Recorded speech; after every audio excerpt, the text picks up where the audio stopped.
పితా పుత్ర పవిత్రాత్మ నామమున ఆమెన్.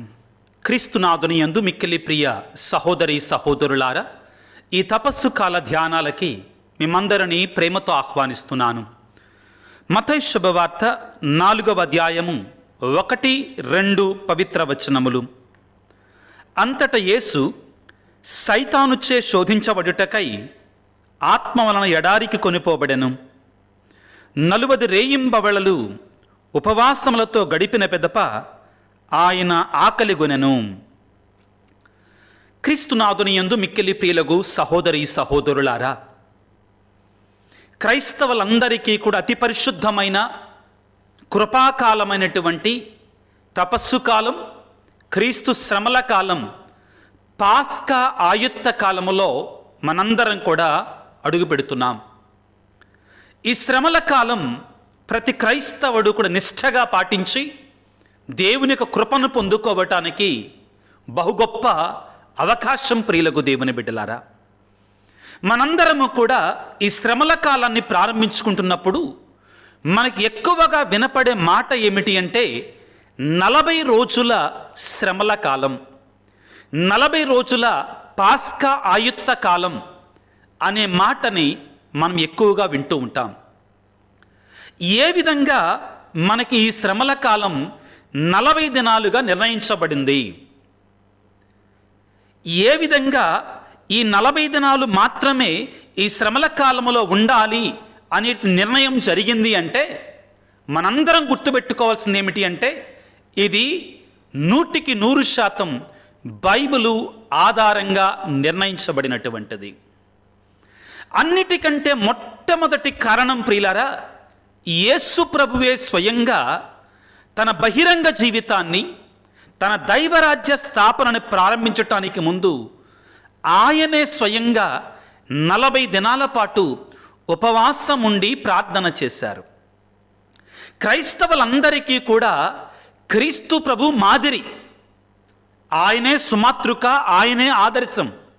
కాబట్టి ఆయన ఇచ్చిన ఆదర్శాన్ని అనుసరించి ఆయన చూపించిన మార్గంలో నడుస్తూ ప్రతి సంవత్సరము కూడా ఈ శ్రమల కాలంలో, పాస్కా యుద్ధ కాలంలో 40 దినాల పాటు ఉపవాసం ఉండి దాన ధర్మాలు చేస్తూ ప్రార్థనలో దేవునితో ఏకాంతముగా ఉండి దేవునిలో ఎదగడానికి ప్రతి క్రైస్తవుడు కూడా ప్రయత్నము చేస్తూ ఉంటాడు. ఈనాడు మనం చదువుకున్న వాక్యములో అంతట యేసు సైతానుచే శోధించబడుటకై ఆత్మ వలన ఎడారికి కొనిపోబడెను. 40 రేయింబవళలు ఉపవాసములతో గడిపిన పిదప ఆయన ఆకలిగొనెను. ఆ తరువాత సైతాను చేత శోధించబడతాడు. క్రీస్తు ప్రభువే స్వయంగా తన ఉపవాస దినాలుగా, తన సిద్ధపాటు దినాలుగా 40 రోజులను ఆయన ఎన్నుకున్నాడు. అది ఆయన ఏర్పాటు చేసుకున్నటువంటిది. ఆయన ఇచ్చినటువంటి ఆ గొప్ప సుమాతృకను అనుసరించి ఇప్పుడున్నటువంటి క్రైస్తవులు, కథోలికులు కూడా ఆ 40 దినాల ఉపవాసాలని పాస్కా ఆయుత్త కాలముగా కొనియాడుతూ ఉంది. ఇంకా కొంచెం లోతుగా వెళితే ప్రియులారా, బైబిలులో ఉన్నటువంటి గొప్ప ప్రవక్తలు అంటే మోషే, ఏలియా లాంటి వారు కూడా 40 దినాల పాటు ఉపవాసం ఉన్నారు. కాబట్టి ప్రియులారా, క్రైస్తవులు కూడా 40 దినాల ఉపవాసం ఉండి ఈ తపస్సు కాలాన్ని, పాస్కా ఆయుత్త కాలాన్ని పాటిస్తూ ఉంటారు. కొద్ది నిమిషాల పాటు దేవుని యొక్క వాక్యాన్ని, ఈ 40 అనే సంఖ్యని ధ్యానం చేయడానికి, ఈ 40 అనేటువంటి దినాలని, దానికి ఉన్న ప్రాధాన్యతను తెలుసుకోవడానికి ఆత్మీయంగా ప్రయత్నం చేద్దాం. ప్రియులారా, దేవుడు ఆదిలో సృష్టిని కలుగజేశాడు. కలుగజేసిన తర్వాత మానవుడు పాపములో పడిపోయాడు. మానవుని దేవుడు ఏ విధంగా కలుగజేశాడు? స్వయాన తన రూపాకారాలతో కలుగజేసుకున్నాడు. ఎంతో ప్రేమతో తన రూపాన్ని మానవునికి ఇచ్చాడు. కానీ నోవా కాలానికి వచ్చేసరికి మానవులందరూ కూడా పరమదుష్టులైపోయారు, పాపములో పడిపోయారు. దేవుడు సృష్టించినటువంటి మానవాళి అంతా కూడా పాపాంధకారములో మునిగిపోయింది. దేవుడు హృదయంలో నొచ్చుకున్నాడు. ఎందుకు ఈ మానవాళిని సృష్టించానా అని ఆయన బాధపడ్డాడు. వాక్యాన్ని చదువుకుంటే ఆదికాండము 6వ అధ్యాయము 5వ వచనాన్ని, భూమిపై గల మానవులు పరమ దుష్టులైపోయిరి, వారు ఎల్లప్పుడూ చెడ్డ పనులు చేయవలననియే తలంచుచుండిరి. అది చూచి దేవుడు భూమి మీద మానవుని సృష్టించినందులకు సంతాపము చెందెను, హృదయములో నొచ్చుకొనెను. అంతట దేవుడు, నేను సృష్టించిన ఈ మానవ జాతి జంతువులతో, ప్రాకడ పురుగులతో, పక్షులతో భూమి మీద అడపడ కాన రాకుండా చేసేదను, తుడిచివేస్తాను. ఈ మానవులను సృష్టించినందులకు బుద్ధి వచ్చినది అని అనుకొనెను. కానీ నోవా మాత్రము దేవుని కృపకు పాత్రుడయ్యను. ప్రియులారా, మానవుడు పాపములో మునిగిపోయాడు, దేవుని ధిక్కరించాడు, శరీర కార్యాలకు బానిస అయిపోయాడు, దేవుడంటే లెక్క లేకుండా పోయాడు. దేవుడు ఈ లోకం మీదకి జలప్రళయాన్ని పంపిస్తాను అని చెప్పాడు. ఏ విధంగా నాశనం చేస్తానన్నాడు? జలప్రళయాన్ని పంపిస్తానన్నాడు. ఎలా? అది 40 రోజుల పాటు. సంఖ్యను గుర్తుపెట్టుకోండి, ఇది దేవుడు ఎన్నుకున్న సంఖ్య ప్రియులారంతే. మానవులం అనడానికి వీల్లేదండి, దేవుడు ఏర్పాటు చేసుకున్న సంఖ్య ఇది. 40 దినాల పాటు దేవుడు ఇదిగో జలప్రళయాన్ని భూమి మీదకి పంపిస్తానని పలికాడు. ఆదికాండము 7వ అధ్యాయము 4వ వచనము, ఇంకా 7 రోజులకు భూమి మీద 40 పగళ్ళు 40 రాత్రులు ఎడతెగక వాన కురిపింతును, నేను భూమి మీద సృజించిన ప్రాణుల అడపడ కానరాకుండా చేస్తాను అన్నాడు. దయచేసి జాగ్రత్తగా ఆలకించండి పిల్లరేఖ నుంచి. అయితే ఇక్కడ నోవాతో ఒక వాగ్దానం చేసుకున్నాడు, ఒక వడంబడిక చేసుకున్నాడు. ఏమిటి అంటే, ఆ తరువాత నేను ఈ పాపపు మానవాళిని నాశనం చేసి నీతిమంతుడైన నీ నుండి ఒక నూతన సృష్టిని కలుగజేస్తాను. జాగ్రత్తగా ఆలకించండి పిల్లారా. పాపముతో నిండినటువంటి మానవాళిని 40 దినాల పాటు వర్షాన్ని పంపించి నాశనము చేసి, సృష్టిని నాశనము చేసి, నీతిమంతుని ద్వారా నూతన సృష్టిని కలుగజేస్తున్నాడు. ప్రియులారా, ఈ శ్రమల కాలములో కూడా నోవా కాలములో ఏం జరిగిందో అది మనకు జరగాలి. ఏ విధంగా? దేవుడు ప్రియులారా పాపాంధకారంలో మునిగినటువంటి మానవాళిని జలప్రళయముతో నాశనము చేసి నోవా ద్వారా నూతన సృష్టిని కలుగజేశాడు. ఈ తపస్సు కాలములో, ఈ పాస్కా యుద్ధ కాలములో ప్రియులారా, దేవుని కృప అనే కుంభవృష్టిలో మనం కడగబడి, మనం ముంచబడి ప్రియులారా నూతన సృష్టిగా మనం మారాలి. అలనాడు దేవుడు పంపినటువంటి ఆ కుంభవృష్టిలో, ఆ వర్షములో నాశనమైన మానవుడు ఈ యొక్క భక్తుడి నోవా ద్వారా నూతన సృష్టిగా మార్చబడ్డాడు. ఎన్ని రోజుల తర్వాత? 40 దినాల కుంభవృష్టి తర్వాత. ఆ తర్వాత మనం మరొక వాక్యాన్ని చదువుకుంటా పిల్లారా.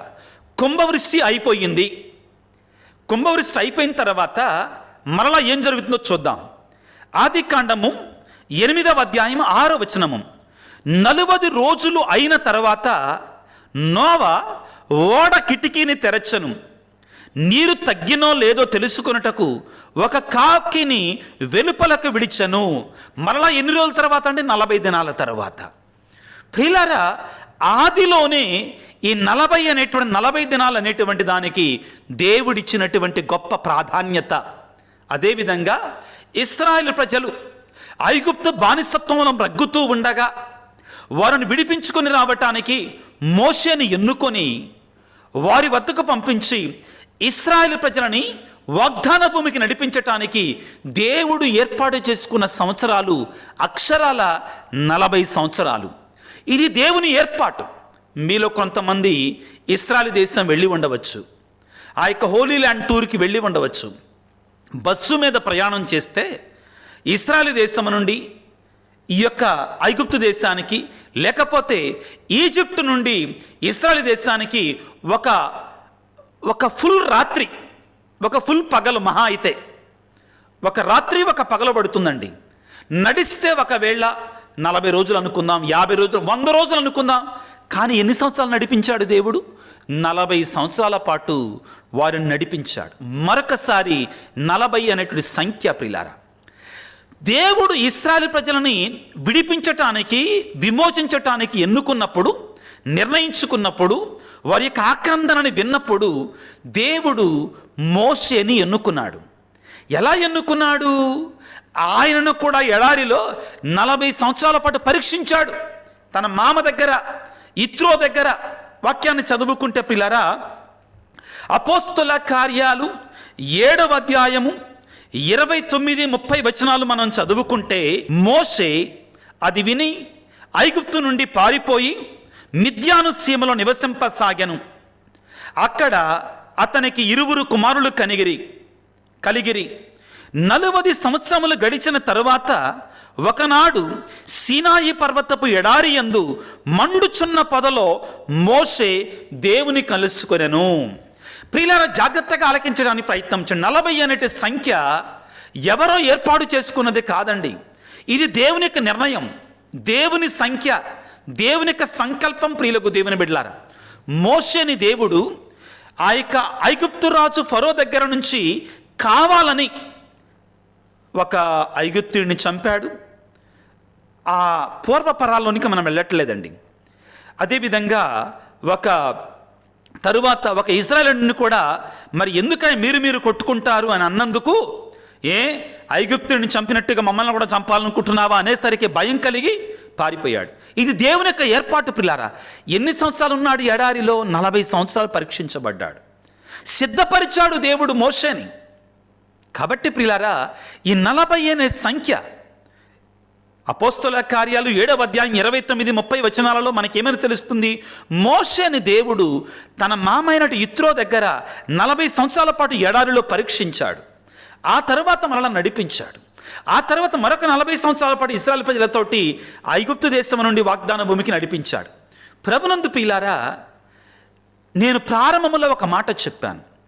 ఏమిటి అంటే, బైబిల్ గ్రంథంలో గొప్ప ప్రవక్తలు 40 అనే సంఖ్యకి ప్రాధాన్యతనిచ్చారు.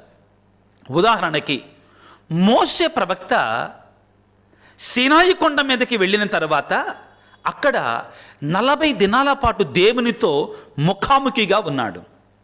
అక్కడ ఏమని రాయబడి ఉంటుందంటే, ఆయన ఆ సమయంలో భోజనం కానీ నీరు కూడా ముట్టలేదని రాయబడి ఉంటుంది. వాక్యాన్ని చదువుకుంటే పిల్లరా, నిర్గమకాండము 34వ అధ్యాయము 28వ వచనములో మోషే ప్రభువుతో 40 రాత్రులు 40 పగళ్ళు గడిపెను. ఆ రోజులలో అతడు అన్నపానీయములు ఏమీయు ముట్టుకొనలేదు. అతడు పలక మీద నిబంధన వాక్యములను అనగా 10 ఆజ్ఞలను రాశాను. మరొక బలమైన ఆధారం ప్రియులారా, ఇక్కడ నేను యేసు ప్రభువు కాకుండా 3 వ్యక్తులని, 3 సన్నివేశాలను మీ ముందుంచుతానండి ప్రత్యేకమైన రీతిగా. మొదటిగా పాత నిబంధన గ్రంథపు జలప్రళయం ప్రియులారా. ఎందుకని జలప్రళయం అంటే, పాపముతో నిండిన మానవుని 40 దినాల పాటు కుంభవృష్టి కురిపించి ఆ పాత స్వభావాన్ని నాశనం చేసి నూతన మానవుని గొప్ప పరిశుద్ధులైనటువంటి నోవా ద్వారా సృష్టించుకున్నాడు. అంటే పాత మానవుని నాశనం చేసి నూతన మానవుని సృష్టిస్తున్నాడు. మోషే ప్రవక్త ప్రియులారా 40 దినాల పాటు దేవుని సన్నిధిలో నిద్ర ఆహారాలు లేకుండా ఉన్నారు. యేసు ప్రభువు తన బహిరంగ జీవితంలో మత్తయి శుభవార్త 16వ అధ్యాయము 17వ అధ్యాయంలో పిల్లలు ముఖ్యంగా ఆయన తాబోరు పర్వతం మీదకి వెళ్ళినప్పుడు, దివ్య రూపధారణ కాచినప్పుడు అక్కడ ఏం జరుగుతుంది? ఆయన వద్దకు 2 వ్యక్తులు వచ్చారు, మోషే, ఏలియాలు. ఆశ్చర్యం ఏంటంటే, ఈ మోషే ఏలియాలు ఇద్దరూ కూడా 40 దినాల పాటు ఉపవాసం ఉన్నటువంటి వారే. ఇది దేవుని ఏర్పాటు ప్రియులారా, ఇది దేవుని యొక్క సంకల్పము. మనం వాక్యంలో చదువుకున్నాం. నిర్గమకాండం 34వ అధ్యాయము 28వ వచనంలో ప్రియులారా, ఏ రీతిగా ఇదిగో మోషే 40 దినాల పాటు అన్నపానీయములు ముట్టుకోకుండా దేవుని యొక్క సాన్నిధ్యంలో ఉన్నాడు అని మనం చదువుకున్నాం. ఇప్పుడు ఏలియా రోషము కలిగిన ప్రవక్త ఏ విధముగా 40 దినాల పాటు ఉపవాసం ఉండి దేవుని కొండ అయినట్టు హోరేబునికి వెళ్ళారు. అహాబు రాజు కాలములో ప్రియులారా, ఇశ్రాయేలీలందరూ కూడా పరమదుస్తులైపోయారు. ప్రవక్తలు కూడా దబ్బర దేవతలను కొలుస్తున్నారు. అటువంటి సమయంలో దేవుడు ఏలియా అనే రోషము కలిగిన ప్రవక్తని లేవనెత్తాడు. జెజబెలు రాణి యొక్క ప్రోద్బలముతో దబ్బర దేవుడు అనేటువంటి బాలుదేవుని కొలిసేటువంటి ప్రవక్తలని, ఇతర దేవతలను కొలిసేటువంటి ప్రవక్తలని ఏలియా అద్భుత రీతిగా ఓడించాడు. కర్మేలు కొండ మీద బలి నర్పించటం ద్వారా. ఆ సమయంలో ప్రియులారా, ఈ జెజబెలు రాణి రోషముతోటి నా ప్రవక్తలను చంపిస్తావా, నేను రేపుడుకల నిన్ను బ్రతకనివ్వను అని చెప్పేసరికి ఏలియా ప్రియులారా ఒకలాంటి భయముతో పారిపోతున్నాడు. అటువంటి సమయంలో దేవుడు అద్భుత రీతిగా ప్రియులారా ఒక కాకిని పంపి ఏలియాకి ఆహారాన్ని ఇచ్చాడు.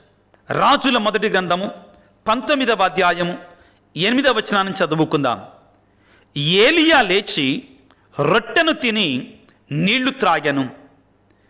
ఆ ఆహారపు బలముతో 40 నాళ్ళు నడచి దేవుని కొండైన హోరేబును చేరుకొనెను.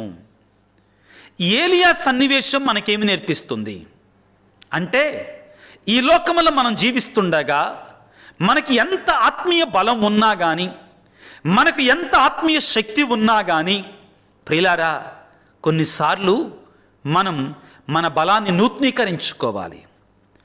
ఆత్మీయంగా బలవంతులమైన మనము కూడా కొన్నిసార్లు భయపడిపోతుంటాం. ఏలియా మహా గొప్ప ప్రవక్త అయినా కానీ జెజబెలు రాణికి భయపడిపోయాడు. చంపుతాను అనేసరికి భయపడిపోయాడు. కానీ దేవుడు విడిచిపెట్టాడు కదా తన బిడ్డలని.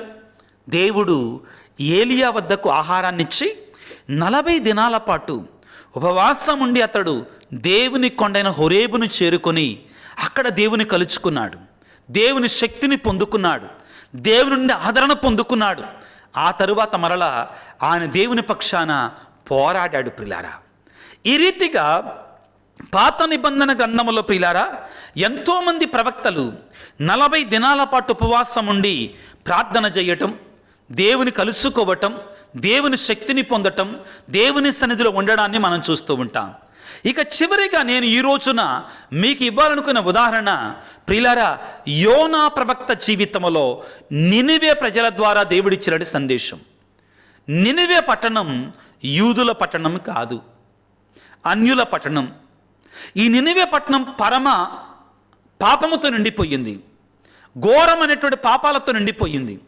అటువంటి సమయంలో దేవుడు యోనా అనే ప్రవక్తను ఎన్నుకొని ఆ నినివే పట్టణానికి వెళ్ళు, వారిని హెచ్చరించు, 40 దినాలు మాత్రమే సమయం ఉన్నది అని చెప్పు అన్నాడు. వాక్యాన్ని చదువుకుంటే యోనా గ్రంథము 3వ అధ్యాయము 4వ వచనం. యోనా నగరమున ప్రవేశించి ఒకరోజు ప్రయాణము చేసి 40 దినములు ముగియగానే నినివే నాశనమగును అని ప్రకటించను. నినివే పౌరులు దేవుని మాటను నమ్మిరి. వారు ప్రజలెల్లరూ ఉపవాసము చేయవలనని ప్రకటించరి. అధికుల నుండి అల్పుల వరకు అందరూ గోనెను ధరించరి. ప్రియులారా, మానవాళి పాపముతో నిండినప్పుడు దేవుడు 40 దినాలు అవకాశం ఇచ్చాడు. ఈనాడు బిడ్డ, ఈ 40 దినాలు నీకు నాకు కూడా అవకాశాన్ని ఇస్తున్నాడు. మారు మనసు పొందటానికి, హృదయ పరివర్తన చెందటానికి, దేవుని చేరుకోవడానికి. ఈ 40 దినాల పాటు కూడా ప్రియులారా ప్రార్థన, దేవునితో ఉండి ప్రార్థన చేయటం, ప్రార్థనలు ఎక్కువ గడపటం. ఇక్కడ ప్రార్థన అంటే వాక్యాన్ని చదవటం, పూజల్లో పాల్గొనటం, జపమాల జపించుకోవటం, బైబిల్ చదువుకోవటం, ఆధ్యాత్మికంగా వ్యక్తిగత ప్రార్థనలో పాల్గొవటం, సంఘ ప్రార్థనలో పాల్గొవటం, ఇవన్నీ కూడా దీనిలో సమ్మిళితమై ఉంటాయి పిల్లారా. ఎక్కువ సమయాన్ని ప్రార్థనలో గడపడానికి ప్రయత్నం చేయాలి. రెండవది అతిశక్తివంతమైనటువంటిది ఉపవాసం ప్రియులారా. ఉపవాసము అంటే దేవునితో వాసము చేయటం. కడుపును కాల్చుకుంటే హృదయం వెలుగుతుంది. కడుపును కట్టితే దేవుని ఇచ్చేటువంటి శక్తితోటి మనం నింపబడతాం. ఇది బైబిల్ గ్రంథంలో మనం రానున్న కాలంలో ఇంకా విపులంగా చూడబోతున్నాం ప్రియులకు దేవుని బిడ్డలారా. దీని అంతటికీ కూడా యేసు ప్రభువే మనకి ఆదర్శం. మత్తయి శుభవార్త 4వ అధ్యాయం 1వ వచనం నుంచి మనం చదువుకున్నాం. ఏ రీతిగా ఆయన స్వయముగా ఆత్మచేత ఎడారికి నడిపించబడ్డాడు. ఎడారికి నడిపించబడి ఆయన సాతాను మీద పోరాటం చేశారు. ప్రియులారా, మీకందరికీ ఒక హెచ్చరిక. నేను శ్రమల కాలంలో ఉన్నా కదా, తపస్సు కాలంలో ఉన్నా కదా, నాకు ఎటువంటి శోధనలు రావు అనుకోమాకండి. శోధనలు వస్తాయి. యేసు ప్రభుకి ఎప్పుడు శోధనలు వచ్చాయి? 40 దినాల పాటు ఉపవాసం ఉండి ప్రార్థన చేసిన తరువాత శోధనలు వచ్చాయి. శోధనలు వస్తాయి. కానీ మనం ఎందుకు ఉపవాసం ఉండాలి, ఎందుకు ప్రార్థన చేయాలి, ఎందుకు దాన క్రియలు చేయాలి అంటే ఆ సాతాను యొక్క శోధన మీద మనం విజయం పొందుకోవటానికి. ఇది సూత్రం. ప్రియులకు దేవుని బిడ్డలారా, మీకందరికీ ఒక మనవి. ఈ శ్రమల కాలాన్ని, ఈ పాస్కాయుత కాలాన్ని, ఈ 40 రోజుల క్రీస్తు పాటుల కాలాన్ని ప్రారంభించుకుంటుండగా మీరు కొన్ని నిర్ణయాలు తీసుకోవడానికి ప్రయత్నం చేయండి. నేను ఈ విధంగా ఉంటాను. దీక్షాపరులు చాలామంది దీక్షను తీసుకుంటున్నారు. ప్రియులారా, శ్రమల కాలం, పాస్కాయుత కాలం దీక్షాపరుల కోసం మాత్రమే కాదు, ప్రతి క్రైస్తవుడు కూడా పాటించాలి. విభూది బుధవారం రోజున చిన్న పిల్లల కాడ నుంచి ముసలివారి వరకు కూడా గురువు విభూతిని ఇస్తాడు. ఏమని చెప్తాడు? మానవుడా, మట్టి నుండి పుట్టిన నీవు మన్నైపోదువుగాక. ఈ మాటలు గురువు సొంతగా చెప్పడు. ఆదికాండం 3వ అధ్యాయంలో దేవుడే స్వయంగా అన్నాడు. అదేవిధంగా ఉపదేశకుడు గ్రంథంలో 12వ అధ్యాయం 7వ వచనముల పిల్లారా, నరుని దేహము ఏ మట్టి నుండి వచ్చినదో ఆ మట్టిలోని తిరిగి కలిసిపోవును, అతని ప్రాణము మొదట దానిని దయచేసినటువంటి దేవుని చేరుకును. మట్టి నుండి వచ్చిన ఈ శరీరం మరలా మట్టిలోని కలిసిపోతుంది. ప్రియులారా, ఈ శ్రమల కాలం గొప్ప అనుగ్రహాల కాలం, ఆశీర్వాదాల కాలం, దేవుని యొక్క కృప కుంభవృష్టిగా కురిసేటువంటి కాలం. దేవుని సన్నిధిలో ఉండు, దేవుని కృపను పొందుకో, యేసు ప్రభుని ఆదర్శంగా స్వీకరించు. ప్రార్థన, ప్రార్థన, ప్రార్థన. ఉపవాసం. ప్రియులారా, దీక్షాపరులైతే ప్రతిరోజు ఉపవాసం ఉంటారు. ముఖ్యంగా క్రైస్తవులను ప్రతి ఒక్కళ్ళు కూడా విభూది బుధవారం అందును, పెద్ద శుక్రవారం అందును, గుడ్ ఫ్రైడే రోజున విభూది బుధవారం ఉపవాసాన్ని ఆచరించాలి. మనందరికీ తెలుసు ప్రియులారా, మనలో ఒక్క విభూది బుధవారానికి, పెద్ద శుక్రవారానికి మాత్రమే దాన్ని పరిమితం చేయకూడదు.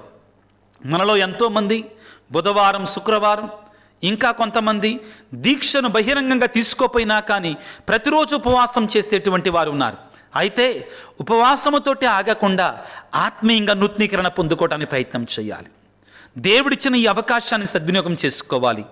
మనలో మారు మనసు కొరకై, హృదయ పరివర్తన కొరకై మనందరం కూడా ప్రయత్నం చేసుకోవాలి. పిల్లారా, దేవుని యొక్క శక్తి కొరకై, పరిశుద్ధాత్మ వరము కొరకై ప్రయత్నం చేయాలి. వాక్యం ఏమని చదువుకున్నాం? మత్తయి శుభవార్త 4వ అధ్యాయం 1వ వచనములో పిల్లారా, ఆత్మచేత ఆత్మపూరితుడై యేసు ప్రభువు ఎడారికి కొనిపోబడ్డాడు. నీవు నేను ఒకటి శ్రమల కాలంలో పరిశుద్ధాత్మను మనకు తోడుగా తీసుకొని వెళ్ళాలి. పరిశుద్ధాత్మను మనలో ఉంచుకోవాలి. పరిశుద్ధాత్మ లేకుండా మనం ఏమీ కూడా సాధించలేమని గుర్తుపెట్టుకోవాలి. యేసు ప్రభుని వేడుకుందాం. దేవా, ఈ శ్రమల కాలం అంతా కూడా నీ పరిశుద్ధాత్మ శక్తిని మాకు తోడుగా ఇవ్వయ్యా. శోధనలకు గురి కాకుండా ప్రార్థనలో ఉంటూ, ఉపవాసం ఉంటూ, దాన ధర్మ క్రియలు చేస్తూ ప్రభువా నీకు దగ్గరగా జీవించటానికి, నీ ఆత్మవశులము కావడానికి మాకు శక్తిని ప్రసాదించు తండ్రి అని తలలు వంచి ప్రార్థన చేసుకుందాం. సర్వశక్తిమంతుడా, సర్వోన్నతుడా, ప్రేమమయుడా, నీకు స్తోత్రాలు, వందనాలు తండ్రి. ఈ శ్రమల కాలాన్ని, ఈ 40 దినాల ఉపవాస కాలాన్ని మేము ప్రారంభిస్తుండగా, ఈ ప్రారంభ దినాలలో ప్రభువా 40 అనే సంఖ్యలో ఉన్న గొప్పతనాన్ని మాకు తెలియజేశారు. చాలాసార్లు చాలామంది పొరబడుతూ ఉంటారు. 40 అనే సంఖ్యకు ఉన్న ప్రాధాన్యత నేటి తెలియక, అది నీకు ఇష్టమైన సంఖ్య, నువ్వు ఏర్పాటు చేసుకున్న సంఖ్య, దానిని పాటిస్తున్నాం తండ్రి. నాయన, ఈ శ్రమల కాలంలో ఎవరైతే మాలో ఇంకా నిష్టగా ఉండాలని దీక్ష తీసుకుంటున్నారో వారిని ప్రత్యేకంగా దీవించండి తండ్రి. అదేవిధంగా మేమందరము కూడా నీ శ్రమలను ధ్యానం చేస్తూ, విజయానికి సూచకంగా ఉన్న నీ సిలువ వైపు చూస్తూ ప్రభువా నీ పాటులను ధ్యానం చేసుకుంటూ, మేము కూడా నీ శ్రమలలో, నీ సిలువ పాటులలో భాగస్థులము కావడానికి మాకు శక్తినివ్వండి, మాకు కృపనివ్వండి తండ్రి. మమ్ము దీవించి ఆశీర్వదించండి తండ్రి. నాయనా, ఈ శ్రమల కాలంలో ఈ ప్రపంచంలో ఉన్నటువంటి నీ బిడ్డలైన క్రైస్తవులందరినీ దీవించండి నాయన. ప్రతి బిడ్డ కూడా నిష్ఠతో ప్రభువా పట్టుదలతో తండ్రి నిన్ను నీకు ఆదర్శాన్ని స్వీకరించి, నిన్ను పోలి నీ మాదిరిని స్వీకరించి తండ్రి ఒక నూతన సృష్టిగా మారడానికి కాల్సిన శక్తిని దయచేయండి. మా శక్తి మాకు చాలదు నాయన, నీ పరిశుద్ధాత్మ శక్తి మాకు కావాలి తండ్రి. ఈ వాక్య పరిచయలో పాల్గొంటున్న ప్రతి బిడ్డను దీవించండి తండ్రి, ఆశీర్వదించండి. ప్రత్యేకమైన రీతిలో ప్రభువా ఎవరైతే మా కోసం ప్రార్థించండి స్వామి, ఈ శ్రమల కాలం అంతా కూడా నీ మంచిగా ఉండాలి, నాలో మార్పు రావాలి, శ్రమల కాలం అయిన తర్వాత నేను ఒక నూతన సృష్టిగా మారాలి అనుకుంటున్నారు, అట్టి వారిని ప్రత్యేకంగా దీవించండి తండ్రి. ప్రతి క్రైస్తవుడు కూడా నిన్ను ఆదర్శంగా స్వీకరించుకొని పరిశుద్ధంగా మారడానికి కావాల్సిన శక్తిని, పరిశుద్ధాత్మ వరాన్ని మాకు అందరికి దయచేయమని మా నాథుడైన క్రీస్తు ద్వారా వేడుకొనిచున్నాము తండ్రి, ఆమెన్. ప్రభువు మీతో ఉందరుగాక, మీ ఆత్మతో ఉందరుగాక. సర్వశక్తి గల సర్వేశ్వరుడు పిత, పుత్ర, పవిత్రాత్మ మిమ్ము మీ కుటుంబాలను చల్లగా దీవించి ఆశీర్వదించి కాపాడుదురుగాక. God bless you. దేవుడు మిమ్ము దీవించుగాక. ఆమేన్.